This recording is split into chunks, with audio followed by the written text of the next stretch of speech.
네, 오늘은 2월의 마지막 거래일입니다. 수요일 쉬고 오면 또 목요일에는 이제 3월장을 맞이를 해야 되는데 오늘 시장 마무리는 어떻게 해야 할지 그리고 3월의 분위기는 어떨지 오늘 함께 이야기 나눠보도록 하겠습니다. 네, 오늘은 이데일리맵의 오현진 팀장 모셨습니다. 안녕하십니까? 네, 안녕하세요. 네, 이제 오늘 2월의 마지막 거래일입니다. 네, 목요일부터는 3월 이제 국내 증시가 또 시작이 되는데 3월 시장을 어떻게 보시나요? 사실 대부분 증권사 좀 긍정적으로 보고 있는 것 같아요. 네, 저는 지수 자체만 보면은 그렇게 긍정적으로 보지는 않고 있어요. 그렇다고 하락한다라는 것도 아니지만 뭐 고점을 치고 가기도 좀 어렵다. 뭐 이 정도의 시각으로 보고 있는데 일단 이번 FOMC 의사록에서 연준과 시장과의 시각차는 분명히 확인했다라고 생각을 합니다. 그래서 시장은 기존에 이제 뭐 금리 인상 정점, 피벗 기대감 이런 부분들을 선반영해서 좀 올라간 부분이 있는데 연준은 한 번도 이런 매파적인 색깔을 옅게 한 적이 없거든요. 그래서 이번에 FOMC 의사록 공개로 인해서 연준은 여전히 금리 인상 의지가 확고하다는 것을 확인한 만큼 이런 부분들이 지수의 상단을 압박할 수 있다라고 보고 있고요. 또 2월 달에 국내 증시 외국인 투자자 매수 강도가 많이 약해졌죠. 그래서 1월 대비해서 외국인 수급 4분의 1 토막이 났습니다. 아무래도 국내 증시가 반등을 했기 때문에 가격적인 매력이 예전보다는 좀 줄어들었고 원달러 환율이 단기간에 반등하면서 외국인이 환차익을 얻을 기회가 거의 사라졌죠. 그래서 이런 부분들 때문에 앞으로도 외국인 수급이 국내 시장에 적극적으로 들어오기는 조금 어려울 것 같아요. 그러니까 한국 경제에 대한 전망도 좋지는 않죠. 최근에 한국은행이 올해 국내 경제 성장률을 1.7에서 1.6%로 0.1%포인트 하향 조정했습니다. 그래서 이런 부분도 부담이라고 보시면 될 것 같고요. 또 기본적으로 외국인은 실적에 기반한 투자를 합니다. 그래서 국내 기업의 1분기 실적 컨센서스가 하향 조정되고 있다는 거죠. 그러니까 1분기 실적이 안 좋을 것이다라는 것은 대부분 알고 있어요. 근데 중요한 건 실적 하향 조정이 언제 끝날 것이냐 이 부분이 중요하거든요. 근데 실적 하향 조정이 아직 안 끝났어요. 그래서 1분기 실적이 어느 정도 나올지 가늠이 안 된다는 거. 이게 이제 불확실성으로 작용한다라고 보시면 되겠죠. 그러니까 지금까지 나온 145개 코스피 상장사의 1분기 영업이익은 25조 원 정도 추정되는데 이게 이제 전년 동기 비 47% 급감한 수치입니다. 특히 이제 SK하이닉스나 뭐 LG 디스플레이 같은 일부 IT주들이 적자 실적까지도 낼 것으로 보여지기 때문에 이런 부분들도 지수에 대한 전망을 긍정적으로 하기 어렵게 만든다라고 보시면 될 것 같아요. 그래서 지수는 현재 위치에서 조금 지루하게 움직일 것 같은데 2월 달보다는 3월 달에는 지수 변동성은 더 클 거라고 봅니다. 왜냐하면 일단은 그 미국에 대한 뭐 물가 의존도 이런 부분을 아직 벗어나지 못했어요. 그래서 물가가 조금 덜 나오면 지수가 단기간에 반등했다가 조금 세게 나오면 좀 급락했다가 이런 흐름들이 좀 나타날 것 같으니까 분할 매수나 분할 매도 전략을 짜시는 게 어쨌든 좀 더 유리하다라고 보고 있고요. 다만 이제 성장주 순환매가 나타나고 있다는 건 긍정적이죠. 뭐 챗 GPT 때문에 뭐 로봇주 어제 엄청 강했고요. 또 인공지능 관련된 종목군들 강하고 또 중국의 리오프닝 기대감이 있는 것도 사실입니다. 그래서 이런 부분들이 지수의 하단을 좀 지지하지 않을까 싶어요. 그래서 지금까지 나타난 대로 성장주의 순환매 장세는 계속 이어질 가능성은 높기 때문에 상대적으로 덜 오른 성장주를 보시는 것이 지금 시장의 핵심적인 전략이 되지 않을까 생각됩니다. 성장주를 보라고 하셨는데 사실 말씀처럼 어제 챗 GPT 관련 종목들이 급등 흐름이 나왔고 네네. 그런데 이제 뭐 투자자분들이라면은 사실 그런 종목을 지금 사고 싶으실 것 같거든요. 네네. 원래 급등하는 종목을 더 좋아하길 마련인데 그럼에도 불구하고 이제 말씀 주신 대로라면은 순환매이기 때문에 지금까지 안 올랐던 업종이나 종목들 좀 봐야 될 것 같아요. 네네. 어떤 거 보시나요? 네, 그래서 성장주 중에서 이제 네. 안 올라간 걸 좀 찾아보면 대표적으로 게임주를 들 수가 있을 것 같은데 물론 게임주가 전체적으로 좋을 것 같지는 않습니다. 그러니까 매출에 대한 한계점은 분명히 보이기 때문인데 일단 국내 시총상위 게임주 4분기의 실적을 보시면 대부분 별로 안 좋아요. NC소프트, 카카오게임즈, 펄어비스, 컴투스 대부분 컨센서스를 하회를 했고요. 컨센서스를 충족시킨 업체가 크래프톤, W게임즈 이런 기업들인데 각각 이제 모바일 배틀그라운드와 소셜 카지노 게임을 주력 게임으로 보고 있습니다. 근데 이런 주력 게임의 성장이 정체되고 있어요. 그렇다면 이들 기업들도 상반기에는 좋은 실적을 내기가 조금 어렵다. 이렇게 보시면 될 것 같고 또 작년 국내 모바일 결제액을 보면 전년비 10% 감소했습니다. 2021년 코로나19 때문에 게임 매출이 굉장히 좋았잖아요. 그에 따른 역기조 효과를 아직까지도 극복하지 못하고 있습니다. 그래서 올해 1월도 전분기비 매출이 1% 정도 하락을 했어요. 그래서 당분간 게임주의 업황 중간계선 기대감은 어려우니까 게임주 전반에 투자하시는 것은 별로 좋은 전략은 아니다. 그렇다면 게임주 내에서 옥석 가리기가 중요한데 그 옥석은 결국 신작이다라는 겁니다. 아까 제가 말씀드렸듯이 성장주 순환매 장세는 이어진다라고 했죠. 근데 성장주의 핵심은 미래의 기대감을 줄 수 있냐, 이게 핵심입니다. 그러니까 요즘에 이제 챗 GPT로 계속 강했던 게 이제 코난 테크놀로지라는 기업인데, 요게 이제 그 PER이 거의 300배 수준까지도 올라갔어요. 근데 그럼에도 불구하고 아직도 추세가 안 꺾였잖아요.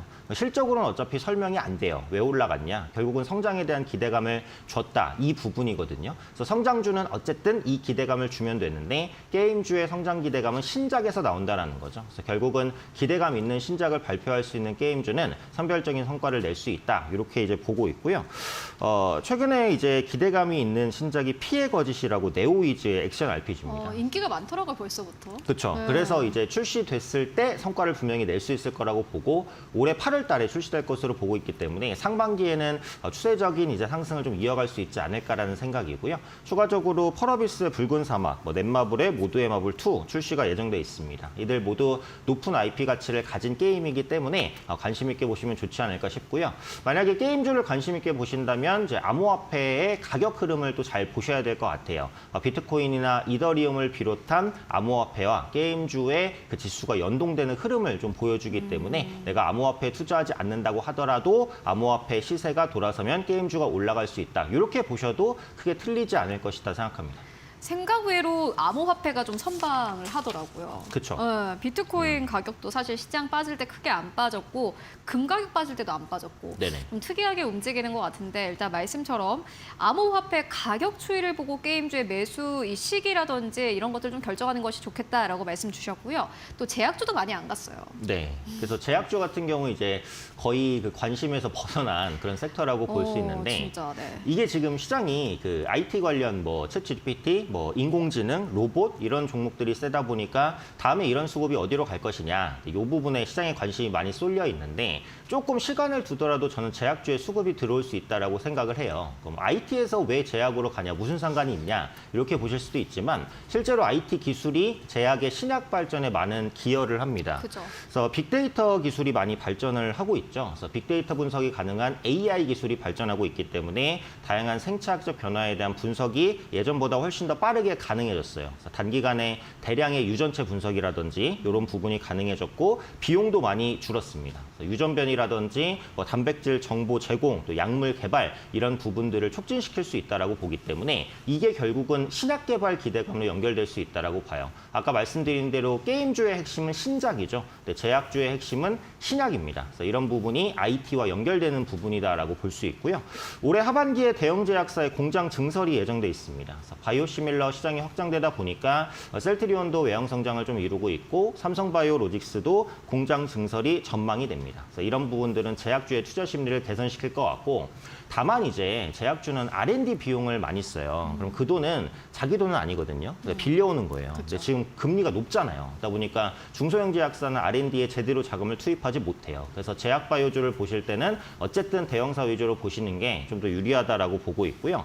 또 모멘텀이 될 수 있는 게 암화캐입니다. 4월 달에 미국의 AACR이죠. 암화캐, 3대 암화캐 중에 하나로 분류되는데 여기서 ST큐브나 앱클론, 나이백 이런 기업들이 항암제라든지 치료제 부분 연구 성과를 발표하니까 제약주의 전체적인 투자 심리 개선으로 연결될 수 있다라고 보고 있고요.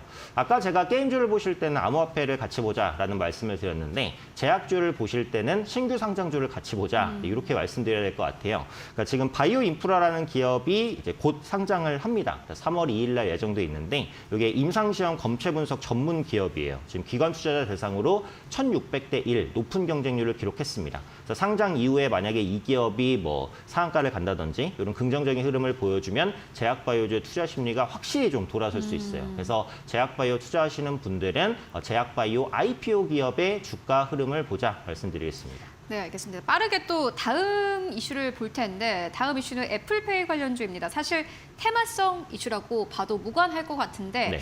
이렇게 시장이 박스권 안에서는 오히려 이러한 좀 테마 이슈를 가지고 매매를 하는 것도 꽤 좋을 것 같거든요. 네. 어떻게 보시나요? 그래서 지금 이제 가져온 게 애플페이 네. 관련주가 막 신고가를 치고 있는 이런 구간은 아니거든요. 그죠, 조금 네. 쉬어가고 있어요. 그러다 보니까 현재 눌림 구간에서 볼 수 있지 않을까라는 생각이고요. 아마 이슈가 소멸된 건 아니니까요. 그죠? 그렇죠, 그렇죠. 네. 애플페이 아직 시작도 안 했습니다. 네. 그래서 다음 달에 아마 국내에 정식 출시가 될 것으로 보이는데 많이 알려진 대로 NFC 단말기가 필요해요. 근데 국내는 NFC 단말기가 많이 보급이 안 돼 있어요. 그래서 삼성페이보다 훨씬 더 불편한 게 맞아요. 근데 어쨌든 지금 애플페이라는 것은 글로벌 결제 부분 시장 점유율 2위를 차지하고 있는 결제 시스템입니다. 1위가 비자고 3위가 알리페이예요. 삼성페이는 9위예요. 삼성페이와 애플페이의 시장 점유율 차이는 어마어마하게 크다라고 보시면 돼요. 그래서 결국 국내 같은 경우 아이폰 사용자가 한 35%는 되기 때문에 애플페이는 충분히 매력적인 그런 모멘텀이다라고 보시면 될 것 같고 이게 수혜주로 보통 현대카드가 부각이 돼요. 왜냐하면 초기에 국내 애플페이 시장을 선점할 수 있거든요. 그래서 독점권은 포기했지만 시스템 구축이 끝났기 때문에 현대카드가 수혜를 받을 수 있는데 아시겠지만 이제 비상장주입니다. 그래서 상장주 내에서 수혜주를 찾아보면 결국 NFC 단말기 업체를 보시는 것이 가장 좋다라는 생각이 들어요. 그래서 한국정보통신 같은 경우 카드 단말기 네트워크 연결 사업을 영위하고 있고 또 이루온 같은 경우 NFC 유심칩 개발 사업을 영위하고 있기 때문에 가장 직접적인 수혜주가 되지 않을까 싶고 두 종목 모두 다 단기 급등 이후에 눌리는 구간에 있기 때문에 아마 3월 달 그러니까 애플페이가 출시되는 시점에 재반등을 보여주지 않을까 판단하고 있습니다. 네, 말씀 주셨던 거는 전부 다 좀 약간 쉬어가는 좀 네네. 이제 우리 시청자분들이 컴다운하고 볼 수 있는 네, 업종이라든지 맞습니다. 테마인 것 같은데 네. STO 쪽도 좀 그런 것 같아요. 토큰 쪽은 살짝 이야기가 좀 들어간 것 같거든요. 네. 어떻게 보시나요? 그렇죠. 그럼에도 불구하고 가져온 게 네. 시기상 괜찮은 게 지금 3월 6일에 국회 정무위에서 토큰증권 발행 관련된 토론회가 국회에서 예정돼 있어요. 그러다 보니까 투자 심리가 다시 환기될 가능성이 있다라고 보고요.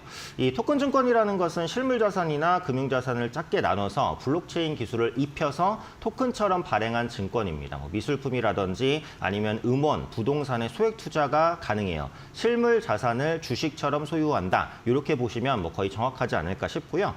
증권업계의 새 먹거리로 부상하고 있죠. 그래서 토큰 증권의 발행 요건이 증권이기 때문에 어쨌든 금융사 요건과 비슷합니다. 그래서 이 STO 시장을 선점하는 증권사가 최근에 부진한 실적을 먼저 극복할 수도 있어요. 그래서 어떤 증권사가 토큰 증권 시장에 먼저 뛰어드는지 이 부분을 보시면 투자 힌트가 되지 않을까 싶고요.